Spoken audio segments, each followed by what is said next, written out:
seguimos adelante y seguimos como hemos hecho las últimas semanas. Hoy acabaremos el capítulo 1 de esta epístola a los Colosenses y mientras estemos pues haciendo los cultos online los viernes seguiremos estudiándola, seguiremos meditando en ella. Y me gustaría, antes de empezar, igual que hace unas semanas puse un pequeño texto que nos ayuda a entender pues esta primera parte, el contexto de la carta, pues un vídeo cortito también, que nos va a ayudar a entender la predicación, el contexto de la predicación de esta semana y de la que viene en un nuevo fragmento de la epístola a los Colosenses. Así que primero nos muestra cómo la verdad de este poema transforma su propia experiencia de sufrir en prisión. Él está siendo castigado por anunciar al mundo griego y romano que Jesús es el Señor y el Rey resucitado. Así que su sufrimiento, piensa él, no es una señal de derrota. En realidad es su manera de participar en el mismísimo sufrimiento de Jesús, realizado como un acto de amor. Y así, sus dificultades en realidad son una causa de gozo. Él está en prisión por las sorprendentes noticias de que el Mesías resucitado de Israel está creando una nueva familia multiétnica. Y aún más, así como la gloria divina mora en Jesús, Jesús mora en y a través de su familia internacional, o como dice Pablo, el Mesías en ustedes, la esperanza de gloria. Amén. Pues vamos también a hacer una oración, ya teniendo esto en mente y presentándote nuestros corazones para que el Señor nos hable. Señor, te queremos alabar y bendecir y agradecerte que tú seas un Dios tan bueno, que siempre estás cerca a nuestro lado, y te queremos pedir que en esta tarde tú hables a nuestros corazones, que una vez más, Señor, pues tu Espíritu Santo sea el que transforme nuestras vidas, el que haga que la palabra dé fruto en nuestros corazones de manera que podamos transmitir a otros el Evangelio, de manera que otros puedan venir a conocerte. Por eso te rogamos que en esta tarde tu palabra sea expuesta correctamente, fielmente a como fue inspirada, para que cada uno de nosotros pues podamos recibirla y podamos hacerla crecer en nuestro interior. Muchas gracias porque tú tienes todo el control de todo, Jesús. Amén. Amén. Así que me gustaría leer pues los versículos del 24 al 29 del primer capítulo de Colosenses. Dice: ahora me gozo en lo que padezco por vosotros, y cumplo en mi carne lo que falta de las aflicciones de Cristo por su cuerpo, que es la Iglesia, el de la cual fui hecho ministro, según la administración de Dios que me fue dada para con vosotros, para que anuncie cumplidamente la palabra de Dios, el misterio que había estado oculto desde los siglos y edades, pero que ahora ha sido manifestado a sus santos, a quienes Dios quiso dar a conocer las riquezas de la gloria de este misterio entre los gentiles, que es Cristo en vosotros, la esperanza de gloria, a quien anunciamos, amonestando a todo hombre y enseñando a todo hombre en toda sabiduría, a fin de presentar perfecto en Cristo Jesús a todo hombre, para lo cual también trabajo, luchando según la potencia de Él, la cual actúa poderosamente en mí. Amén. Y Pablo comienza hablando de su ministerio, un ministerio que es sufrido y a la vez también es gozoso. Dice: ahora me gozo en lo que padezco por vosotros, y cumplo en mi carne lo que falta de las aflicciones de Cristo por su cuerpo, que es la Iglesia. Pablo empieza este texto después de haber hablado como Cristo es la cabeza de la Iglesia. Él es la cabeza de este nuevo cuerpo que está creando de gente de todo idioma, de todo país, y que Él es el centro y el motivo y absolutamente de todas las cosas. Y Pablo quiere hablar, quiere expresar cuál es el sentimiento que él tiene en su interior hacia los colosenses, hacia esta iglesia que, aunque no había visitado, había recibido muy buenas notas acerca de ella. Y comienza hablando que su gozo, el gozo que Pablo tiene por los colosenses, se basa en el sufrimiento, en lo que él ha sufrido y en lo que ellos han sufrido. Y como Pablo en su propia carne, estando encarcelado, está cumpliendo lo que falta de las aflicciones de Cristo por la iglesia. Y creo que cuando vemos la vida de Pablo, nos damos cuenta que es una vida excepcional, una vida que ha sufrido mucho, que después de su conversión, recordemos que él era fariseo, perseguía a los cristianos, mataba a aquellos que predicaban a Cristo, pero en el camino a Damasco el Señor Jesús se le aparece, cae a tierra, queda ciego y su vida cambia por completo. Y tras esto, en 2 Corintios 11 del 22 al 30, Pablo explica todo el sufrimiento que él ha tenido como creyente. Habla de que ha sido azotado, que ha sido encarcelado, que ha sido apedreado, que ha sufrido naufragios, que le han intentado robar, que le han traicionado a algunos que decían ser sus hermanos, que había pasado por cansancio, por insomnio, por hambre, por sed, por frío, por estar desnudo, por enfermedad. Su ministerio realmente no había sido nada sencillo. La verdad es que viendo a Pablo me llama mucho la atención aquellos, y dejando hacer este paréntesis, que hablan de que quienes son hijos de Dios, quienes viven vidas rectas, no pueden tener problemas. Pues Pablo creo que está a años luz de la mayoría de nosotros, por no decir de todos, y él sufrió mucho. Pero me gusta más aún cómo Pablo afronta estos sufrimientos. Dice que los afronta con gozo, con alegría, porque está cumpliendo la falta de aflicciones de Cristo por la Iglesia. Y déjame aclarar aquí, Pablo no está diciendo en ningún caso que haya que sufrir más de lo que Cristo sufrió, ni que las aflicciones de Cristo no hayan sido suficientes y que él tenga que completarlas de alguna manera, sino que lo está presentando como un suplemento al cristianismo, como un suplemento a la nueva vida que hemos encontrado en él. Aquellos que son hijos de Dios, que somos hijos de Dios, vamos a sufrir. El cristianismo, la vida cristiana es una vida de sufrimiento, de la misma manera que el mismo Señor Jesús sufrió. El enemigo intentó por todos los medios quitar a Cristo del mapa, eliminarle, pero no pudo. Y ahora llegan los pequeños Cristos, los cristianos, tú y yo, que tampoco va a poder con nosotros. Es verdad, lo vamos a pasar mal, es verdad, vamos a tener sufrimiento, pero igual que Pablo, debe ser una causa de gozo para nosotros. ¿Por qué él lo sufría? Porque el pueblo de Dios obtenía beneficios por su sufrimiento. Y esto debiera consolarnos a nosotros. Tantas veces en medio de las dificultades nos venimos abajo, nos hundimos, pero mira, nuestros sufrimientos en el cristianismo, nuestros sufrimientos en la vida cristiana, son parte de la complementación, de este suplemento del sufrimiento de Cristo. Y esto beneficia a la Iglesia, esto beneficia al cuerpo del cual cada uno de nosotros formamos parte y del cual Cristo es la cabeza. Así que es verdad, sufrimos, pero como Pablo, tenemos que hacerlo de manera gozosa. Esto nos confirma que estamos en el buen camino. Y para Pablo, dice, de lo cual fui hecho ministro, según la administración de Dios que me fue dada para con vosotros.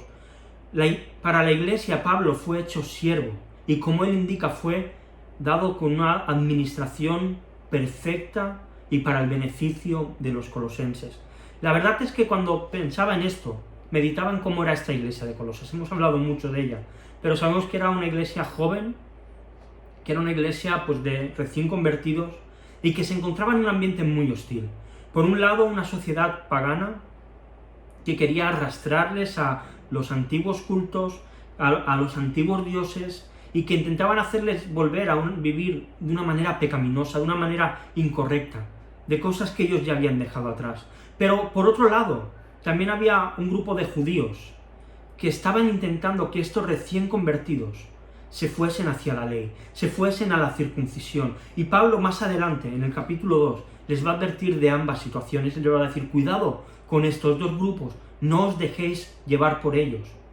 Y la verdad es que ante esto, y ahora voy a ser un poco irrespetuoso con Pablo, pero creo que Pablo no aprovechó bien la situación, fue un poco tonto. Pablo en esta situación se podría haber presentado como el apóstol, como el superhombre, como alguien por quien luchar, alguien por quien ir a la cárcel a sacarlo y tenerlo en un altar y ser la persona más importante de todas, como un supersiervo, como lo que hoy muchos se autodenominan apóstoles y parece que van con sus guardaespaldas, con sus jets privados. Pablo podría haber aprovechado todo esto, pero él hace lo contrario. Da reconocimiento a Dios, al reconocer que su trabajo, lo que él estaba haciendo, su ministerio, era por administración de Dios, era porque Dios le había placido darle esto a él. Y Pablo lo que le estaba diciendo a los colosenses es que realmente él no era superior a ninguno de ellos, que no era superior a ninguno de estos recién convertidos, que simplemente era ministro de Dios porque Dios se lo había encargado así, le había dado en su administración, lo había repartido de esta manera, y él no solamente no lo había buscado, sino que Pablo mismo dice que por la gracia de Dios él es lo que es.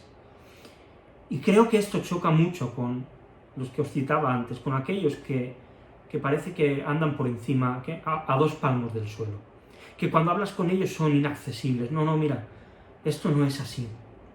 Lo que Dios ha dado a sus siervos, lo ha dado por su administración, porque Dios ha querido hacerlo de esta manera, no porque ninguno seamos más que otros. Y te pregunto, ¿qué es lo que Dios te ha dado a ti? Lo que Dios te ha dado para hacer, hazlo. Quizás sea desinfectar la iglesia cuando acaben los cultos. Quizás sea estar de portero con la pistola esta de temperatura para asegurarnos que se cumplen las medidas de seguridad. Quizá Dios te ha dado un sentimiento especial por la oración y por la intercesión. Quizá Dios te ha dado una facilidad extraordinaria para preocuparte por la gente. Todo, absolutamente todo, viene por administración de Dios. Dios nos lo da. No es por ninguna de nuestras características, aun los dones naturales que cada uno podemos tener. Esas cosas que se nos dan bien por naturaleza, que tenemos facilidad. Aun eso es Dios el que nos lo ha dado. Y todo ha sido dado con el propósito de que la iglesia sea beneficiada. Así que no dejes de utilizar aquello que Dios te ha dado para su gloria. Y en lugar de usarlo para su gloria es predicando el Evangelio y utilizándolo para el bienestar del cuerpo de Cristo, que es la iglesia. Y hasta aquí Pablo nos ha presentado este ministerio que es sufrido y gozoso. Ahora va a exponer cuál es su enfoque. Y es que el ministerio de Pablo era un ministerio enfocado en la palabra de Dios. Dice, para que anuncie cumplidamente la palabra de Dios. Y es que este era el propósito fundamental del ministerio de Pablo. No era obtener riqueza, no era obtener fama, no era obtener muchos seguidores. Hoy en día no era obtener muchos likes en Instagram o mucha gente que le siga en Facebook. Anunciar cumplidamente la palabra de Dios. Y el propósito es que no era otro el de Pablo, predicar el Evangelio. Esta era su verdadera motivación. Pero no solamente esto. Pablo añade un complemento a anunciar el Evangelio, y es que la palabra de Dios sea cumplidamente anunciada. Pablo está hablando de hacer completa la palabra de Dios, y es que Pablo no predicaba para intentar convencer a las personas. Su predicación era completa, no lo adornaba, predicaba acerca de la incapacidad del hombre para salvarse. Como tú y yo, ninguno de nosotros podemos salvarnos de ninguna manera. Hablaba del justo juicio de Dios, de que todo ser humano, por ser enemigo de Dios, merece ser castigado y merece ir al infierno. Hablaba también del amor misericordioso de Dios, de cómo Dios, siendo misericordioso, es paciente para que el ser humano se arrepienta. Y demuestra su amor haciéndose un hombre, viviendo en una vida como nosotros, en la tierra, caminando por las calles, pasando hambre, frío, cansancio, teniendo que dormir, limitándose a nuestro cuerpo y muriendo en una cruz para pagar allí por los pecados y de esta manera poder ofrecer salvación por gracia de una manera gratuita. Y mira, ¿quieres que te diga cuál es tu ministerio? Tu ministerio es predicar la palabra de Dios cumplidamente, completamente. Y creo que esto es muy importante cuando presentamos el Evangelio a otros. Muchas veces, cuando hablamos a otros acerca del Evangelio, hablamos de nuestra experiencia, de lo que a nosotros nos ha pasado. Mira, déjame ponerte un ejemplo muy rápido. A mí me encanta el fútbol. Y cada jornada de la Liga intento ver 2 partidos. El del Barça para ver si gana y el del Madrid para ver si pierde. Y me encanta. Y si tuviese que convencer a alguien para que viese fútbol, pues podría, por una parte, podría explicar cómo me siento cuando el Barça marca un gol, cómo me siento cuando mi equipo gana, cómo lo celebro, cómo lo vivo, y quizá esto despierte el interés en alguien. Pero creo que sería mucho más efectivo si les explicase la época en que Guardiola era entrenador del Barça, y les explicase cómo la defensa actuaba de una manera perfecta, como había un sincronismo maravilloso, como todos los jugadores eran capaces de jugar al primer toque, como había un jugador como Xavi, que leía el fútbol de una manera maravillosa, que eran capaces de destrozar al equipo enemigo con una presión alta, y que además había un chaval argentino llamado Messi, que era el mejor del mundo, que era capaz de regatearse a 6, a 7 rivales y acabar metiendo un gol, y que la gran mayoría de goles eran bonitos. Seguramente si explico todo esto, es más fácil que llegue a convencer a alguien que si solamente explico cómo yo vivo el fútbol. Y anunciar cumplidamente la palabra de Dios es lo mismo. ¿Cuántas veces enfocamos la predicación hacia los inconversos, hacia el que no cree, explicando nuestras sensaciones, lo que nosotros hemos experimentado? Y puede estar bien, pero cuando explicamos quién es Cristo, ahí estamos explicando lo que realmente vale. Cuando explicamos el Evangelio completo, ahí explicamos lo que realmente es atractivo. Porque tú y yo, si alguien viene al Evangelio, al cristianismo, por lo que nosotros explicamos de nosotros mismos, se van a defraudar porque les vamos a fallar en algún momento. Pero cuando presentamos a Cristo completamente, la gente se enamora, la gente va a tener pasión, porque realmente es admirable, porque realmente es incomparable. Así que hagamos caso de nuestro ministerio, prediquemos completamente, cumplidamente la palabra de Dios. Y Pablo quiere hablar más acerca de esta palabra. Dice, el misterio que había estado oculto desde los siglos y edades, pero que ahora ha sido manifestado a sus santos. Pablo no se conforma solamente con decir que él predica y presenta la verdad cumplidamente, completamente, sino que quiere hablar de qué va esto, de qué se trata todo esto. Hoy en día, quizás ya están un poco en descenso, pero hubo un tiempo, hace un par o 3 de años, que los programas de misterio ganaron como mucha relevancia, y quizás el más famoso de todos es Cuarto Milenio. Ahí hablaban pues acerca de conspiraciones, de ocultismo, de farsas y de muchas cosas un poco mezcladas todas. Y cuando vemos la Biblia también está llena de misterios. La Trinidad es un misterio. Es imposible de que nuestras mentes lo comprendan. Podemos intentar explicarlo de alguna manera, pero creo que nuestra mente se queda corta ante esto. Y Pablo también quiere presentar un misterio. Un misterio que Pablo mismo dice que durante la eternidad había estado oculto, que nadie lo conocía, que los ángeles ni siquiera tenían el conocimiento de qué iba esto.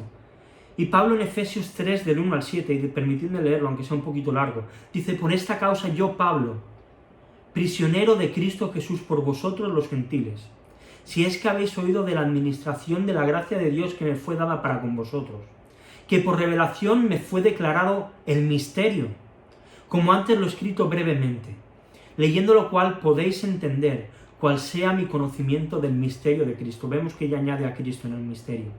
Misterio que en otras generaciones no se dio a conocer a los hijos de los hombres, como ahora es revelado a sus santos apóstoles y profetas por el Espíritu, que los gentiles son coherederos y miembros del mismo cuerpo, y copartícipes de la promesa en Cristo Jesús, por medio del Evangelio, del cual yo fui hecho ministro, por el don de la gracia de Dios que me ha sido dado según la operación de su poder.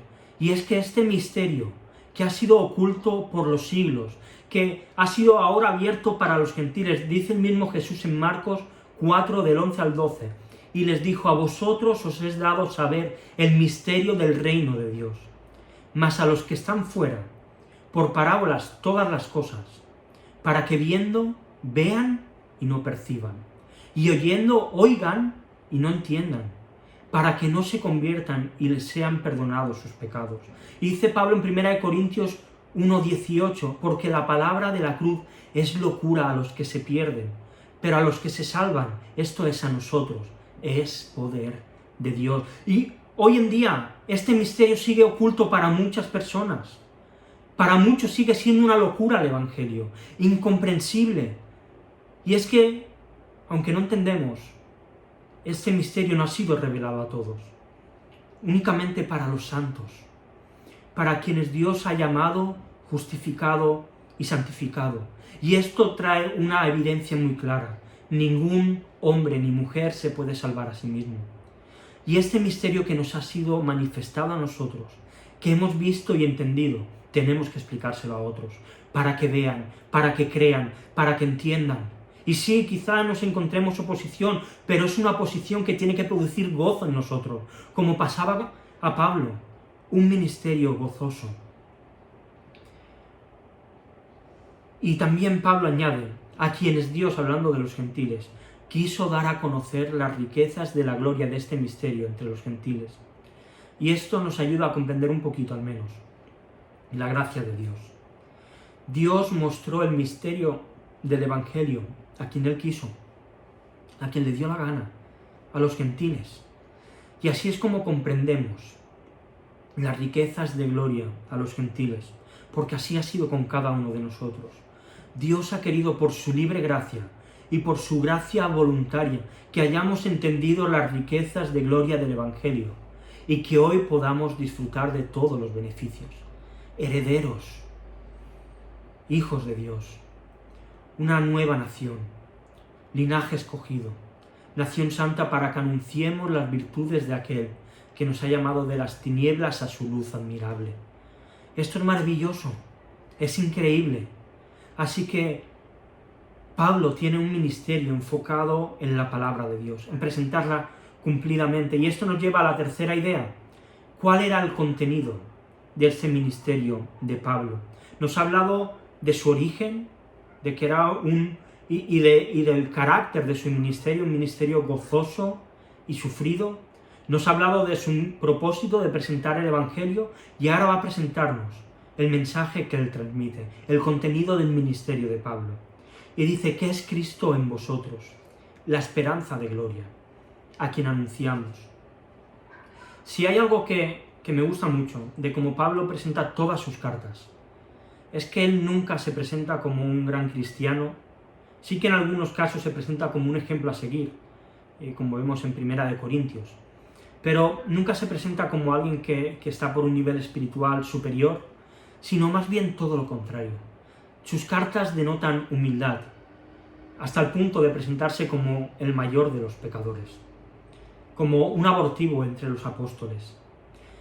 Y en este texto Pablo utiliza la expresión que es Cristo en vosotros. También esto lo podríamos traducir, que es Cristo por nosotros. Porque Pablo se incluye también en este mensaje que él lanza. Él mismo se había visto afectado por Cristo. Y ahora él era su esperanza, él era su deseo y él era su expectativa. Y este es el misterio que durante tanto tiempo había estado oculto, que había estado escondido. Y que no solo hemos conocido, sino que además lo hemos experimentado en nuestra propia carne. El nuevo nacimiento, la transformación de nuestro interior en nuevas criaturas.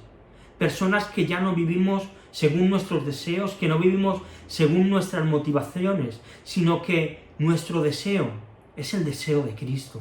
Nuestra motivación es la motivación de Dios. Nuestro corazón totalmente alineado con el corazón divino. Este es el misterio. Tener una relación con Dios, siendo pecadores, siendo malos. Esta es la riqueza en gloria. Y mira, no hay nada de mayor valor que esto. No hay nada que valga más que esto. No hay nada mejor que tener a Cristo en nuestros corazones. De poder poner nuestra mirada en el cielo. Dirá Pablo en Colosenses 3, poned vuestra mirada arriba, en el cielo, y no en la tierra. Y creo que esto es importante. Este es el gran tesoro. Cristo en nosotros, Cristo en nuestros corazones, Cristo en nuestro interior.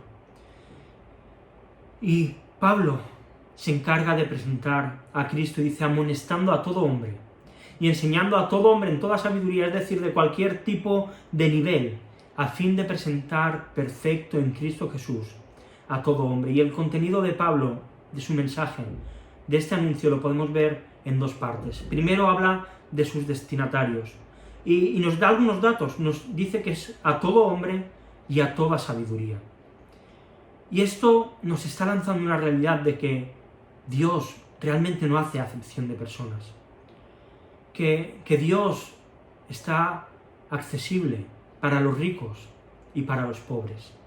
Para blancos, para negros, para asiáticos, para africanos, para americanos, para personas de cualquier país, de cualquier nacionalidad, de cualquier cultura. Todos pueden acercarse a Dios. Y lo segundo que hace Pablo es referirse a un grupo que había en aquel momento llamado gnósticos. Dejadme muy rápido que os explique quiénes eran los gnósticos.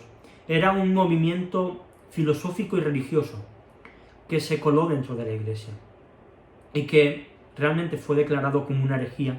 Su doctrina fundamental, su doctrina básica contra la que Pablo también está advirtiendo a los colosenses, es que la salvación no era realmente a través de la fe gracias a la muerte de Cristo, sino que La salvación llegaba a través de la gnosis, de un conocimiento introspectivo, de la observación que podemos hacer de nosotros mismos, de nuestra conciencia, de nuestros estados de ánimos, y a través de toda esta introspectiva interior poder reflexionar y poder llegar a ciertas cosas divinas que estaban por encima de la fe, a ciertas experiencias místicas que estaban por encima de poner la fe en Jesús. En otras palabras, ellos defendían que la fe y que el sacrificio de Cristo no eran suficientes para poder encontrar la salvación, sino que el ser humano realmente podía encontrar la salvación por sus propios medios, por medio de ese análisis interno. Y esto nos enseña algo también, y es que el Evangelio no es únicamente para nuestros amigos, no solamente para aquellos que creemos que deben recibirlo, no solamente para aquellos que nos caen mejor, sino que todos deben recibir el mensaje, absolutamente todos. A veces decimos, mira, hay con ciertas personas, testigos de Jehová, mormones, que no vale la pena discutir. La realidad es que sí que vale la pena porque necesitan que el Evangelio les sea predicado, necesitan ver a Cristo crucificado y acercarse a Él. Pablo predicaba a cultos e incultos, a judíos y a griegos, a gnósticos y a personas de cualquier otra religión. A todos Pablo presentaba el Evangelio, y tú y yo necesitamos presentar el Evangelio absolutamente a todo el mundo también, a todos los que nos rodean. A veces decimos, mira, es que tal persona es imposible que crea, es demasiado duro. Mira, no hay corazón duro para Dios. Para nosotros sí, porque no podemos cambiar el corazón de nadie, pero para Dios no hay corazón suficientemente duro, ni cabeza suficientemente cerrada, donde el Espíritu Santo no pueda penetrar y cambiar el corazón como hizo con cada uno de nosotros. Así que Pablo habla de presentar el Evangelio a todo hombre y en toda sabiduría. Estos son sus destinatarios, pero también nos dice cuál es el propósito del mensaje: mostrar a Cristo Jesús perfecto a todo hombre. Mira, imagina, no sé si a mí me encantan hacer puzzles, no suelo hacer, pero me gusta mucho y me entretienen muchísimo hacerlos. Imagina que tienes un puzzle de 10.000 piezas, son piezas, y después de mucho trabajo, de dedicarle muchas horas, consigues acabarlo, lo finalizas. La satisfacción es súper grande, te sientes orgulloso, hay un trabajo bien hecho, pero sabes que hay alguna de esas piezas que has puesto que están estropeadas, que con el tiempo, con la humedad, pues han perdido un trocito pues, de alguna arista, y cuando miras todo el cuadro, todo el puzzle, está completo, pero está imperfecto. Hay cosas que faltan, no están las condiciones que a ti te gustarían que estuviesen. Y este es el concepto que Pablo utiliza para hablar de presentarnos perfectos. No se trata de un concepto de perfección en cuanto a no hacer nada malo, sino a la perfección en cuanto a ser totalmente completos. Porque mira, es un error pensar que cuando creemos en Jesús y cuando ponemos nuestra fe en Él, nos convertimos en perfectos. Ninguno de nosotros seguimos pecando, seguimos luchando contra las cosas que luchábamos antes, seguimos trabajando para no caer en los mismos errores. Pero sí que es verdad que nos volvemos en seres, en personas completas, porque Cristo es quien nos hace completos. Somos como ese puzzle, completo, sin que falte ninguna pieza, pero es verdad, con piezas defectuosas, con piezas que el Maestro se va a encargar de ir perfeccionando, que se va a encargar de ir cogiéndolas y de arreglarlas, de ponerlas en perfecto estado, alejándonos de nuestro pecado y santificándonos, porque es la obra que el Espíritu Santo hace en cada uno de nuestros corazones. Y por último, Pablo habla de cuál es el motor de su ministerio. Dice, para lo cual trabajo, luchando según la potencia de Él, la cual actúa poderosamente en mí. Pablo nos dice que con este propósito trabaja, para que todo hombre se pueda presentar completo ante Dios. Pero este trabajo no lo hace según sus fuerzas, lo hace según la potencia de Dios. En las iglesias encontramos muchos tipos de personas. Personas más abiertas, más introvertidas, más extrovertidas. Pero algo que se puede encontrar muchas veces en las iglesias son personas megalómanas, personas que aunque no lo dicen con su boca, en sus corazones sí que lo creen y lo piensan. Personas que creen que si ellos no estuviesen, la iglesia no subsistiría. Personas que creen que si ellos no estuviesen haciendo todo lo que hacen, porque además suelen ser personas que se involucran en casi todas las cosas, la iglesia se hundiría. Que cuando ellos no están, y hay algo que porque ellos no están se deja de hacer, tienen hasta cierta satisfacción de ver lo importantes que son, porque son personas imprescindibles. Pero mira, déjame presentarte las credenciales de Pablo, porque Pablo tenía un currículum bastante bueno. Como judío, y voy a leerlo ahora, sería el yerno perfecto, el yerno que cualquier padre y madre querrían para su hija. Dice en Filipenses 3, del 3 al 11, dice, porque nosotros somos la circuncisión, es decir, judíos, los que en espíritu servimos a Dios, y nos gloriamos en Cristo Jesús, no teniendo confianza en la carne. Aunque yo también tengo de qué confiar en la carne. Es decir, Pablo dice, mira, yo no confío en la carne, es decir, mi ministerio no se fundamenta en todo lo que yo puedo aportar carnalmente, pero aún así dejadme que os explique. Dice, si alguno piensa que tiene de qué confiar en la carne, dice, yo más, circuncidado al 8º día, es decir, un judío perfecto, del linaje de Israel, de la tribu de Benjamín, hebreo de hebreos. En cuanto a la ley, fariseo, es decir, los que más anhelaban y más amor le tenían a la ley. En cuanto a celo, perseguidor de la iglesia. Es decir, su celo no era de boquilla, él lo llevaba a cabo y perseguía a aquellos que iban en contra del judaísmo. En cuanto a la justicia que es en la ley, irreprensible, nadie podía echarle nada en cara a Pablo. Pero dice, pero cuantas cosas eran para mí ganancia, las he estimado como pérdida por amor de Cristo. Y ciertamente aún estimo todas las cosas como pérdida, por la excelencia del conocimiento de Cristo Jesús mi Señor, por amor del cual lo he perdido todo, y lo tengo por basura, para ganar a Cristo y ser hallado en Él, no teniendo mi propia justicia, que es por la ley, sino la que es por la fe en Cristo, la justicia que es de Dios por la fe, a fin de conocerle y el poder de su resurrección y la participación de sus padecimientos, llegando a ser semejante a él en su muerte, si en alguna manera llegase a la resurrección de entre los muertos. Y es que Pablo, con estas credenciales tan buenas, tan perfectas, con unas credenciales en las que nadie podía seguramente hacerle frente, Pablo afirma que él trabaja y lucha, pero sabe que es en el poder de Dios, que lo que consigue no es por esfuerzo suyo. Y mirad, necesitamos entender que nuestra función en la iglesia, en el cuerpo de Cristo, solamente es una colaboración que Dios nos ofrece. No para su beneficio, sino aún para el nuestro. Mira, Dios no me necesita a mí para predicar. Dios no te necesita a ti para nada de lo que quiera hacer. Pero Dios nos ama tanto, tiene tanto cariño hacia nosotros, que quiere darnos la oportunidad de poder participar para su obra, poder participar para su gloria, pero no para que nosotros seamos vistos, sino para que Él reciba gloria como respuesta a nuestros actos. Y ojalá seamos capaces de ser así, humildes, sabiendo que cualquier otro podría hacer nuestra labor, pero que Dios nos la ha encomendado y que por eso le llevamos a cabo, para que Dios reciba toda la gloria y toda la honra. Y acabo ya. Este es el mensaje el cual Pablo deja escrito acerca de su ministerio, de cómo, sin ninguna duda, esto es una gran motivación para nosotros.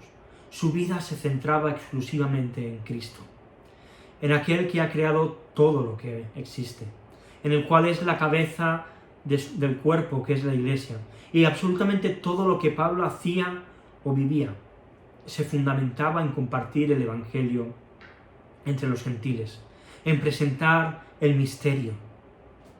Y esto llevó a Pablo a vivir un ministerio, una vida sufrida, pero también gozosa, dura, pero exitosa en el reino de los cielos.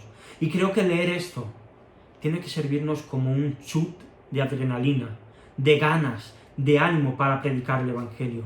Y es verdad, seguramente seremos rechazados, Pero esto no es más que una prueba de aquello que Dios ya dijo, que somos la sal de la tierra.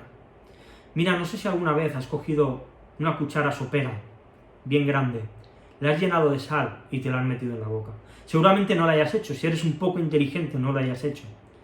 Y si lo haces, si alguno queréis hacer la prueba, lo más probable es que cojas la cuchara de sal y la acabes escupiendo. Pues así es el cristiano. Dijo Spurgeon en una ocasión, no somos el caramelo de esta tierra, somos la sal de la tierra, algo que el mundo querrá escupir en vez de tragar, porque aunque traemos buenas noticias, para muchos sigue siendo un misterio. Así que no dejemos de ser la sal, que da sabor, pero que también a veces escuece, que a veces no es agradable de tragar. No dejemos de cumplir nuestro ministerio. Es verdad, será a veces sufrido, pero recibiremos gozo. Vamos a hacer una oración. Señor, te damos muchas gracias por esta palabra que hemos encontrado en esta carta de Colosenses. Y gracias, Señor, por este ministerio de nuestro hermano Pablo, Señor, que fue tan sufrido, que pasó por tantas penurias, por tantos problemas, pero que él supo llevar con gozo, Señor. Ayúdanos a presentar como él, Señor, tu palabra de manera completa, el Evangelio completo, enfocado en ti, en el que tú, Cristo, seas el centro de nuestra predicación, que seas el centro de nuestras conversaciones, que seas el centro de nuestra iglesia. Ayúdanos a montar una verdadera comunidad del Evangelio allí donde estamos, Señor, en el que tú seas el centro de todo. Y ayúdanos a presentarte cumplidamente, sabiendo que únicamente es para tu gloria y para tu honra. Muchas gracias, Jesús, porque eres bueno. Y gracias porque podemos reunirnos ya el domingo, Señor. Muchas gracias por todo, Jesús. Amén. Dios es bueno. Así que no nos desanimemos. Podemos tener también ministerios que puedan ser sufridos, pero también gozosos. Y sin nada más, nos vemos el domingo. Muchos nos veremos en persona, otros seguiremos viéndonos online. Pero animaros, los que no os habéis apuntado para este domingo, apuntaros para el siguiente. Hacemos muchas cosas, no dejemos de ir a la iglesia, no dejemos de congregarnos, ahora que podemos juntarnos juntos, de alabar a Dios con una sola voz, aunque cantemos mal. A Dios le gusta escuchar la voz de su iglesia, que le alaba y le canta, donde su nombre es proclamado. Y allí donde reconocemos al unirnos todos que Cristo es nuestro Señor y Él es nuestro Rey. Nos vemos el domingo. Un abrazo a todos. Hasta luego.